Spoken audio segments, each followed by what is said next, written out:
Hello Malayalees, എല്ലാവരും എങ്ങനെയുണ്ട്? സുഖമായിട്ടിരിക്കുന്നു വിചാരിക്കുന്നു. പിന്നെ ഞങ്ങൾ ഇന്ന് സിനിമയ്ക്ക് പോകുന്നുണ്ട്.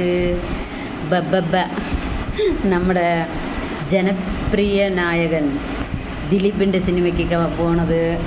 പിന്നെ പറവൂരിലാണ്, പറവൂർ സഫാസിൽ. ഞങ്ങൾ എന്താ പറയുക, പറവൂരിലല്ലേ താമസിക്കുന്നത്, പുത്തമലിക്കര. അപ്പോൾ ഞങ്ങൾക്ക് സിനിമ ഇടയ്ക്കിടയ്ക്ക് കാണാം. അപ്പോൾ അതുകൊണ്ട് ക്രിസ്മസായിട്ട് ഇപ്പോഴും പടത്തിന് പോയിട്ടില്ല. അപ്പോൾ ഇന്ന് ബുക്ക് ചെയ്തിട്ടുണ്ട്. അപ്പോൾ സിനിമ കണ്ടിട്ട് വന്ന് എങ്ങനെയുണ്ടെന്ന് പറയാം. ഓക്കെ. എനിക്ക് ഭയങ്കര ഇഷ്ടമാണ് ദിലീപ്, പിന്നെ മോഹൻലാൽ, മമ്മൂട്ടി, പിന്നെ ശ്രീനിവാസൻ, പിന്നെ ഊർവശി, അങ്ങനെ കുറച്ച് നടന്മാർ, ഇവിടുത്തെ നടന്മാർ, സുരേഷ് ഗോപി മെയിനായിട്ട്, പിന്നെ കലാഭവൻ മണി, അങ്ങനെ എല്ലാവരും എനിക്കിഷ്ടമാണ്.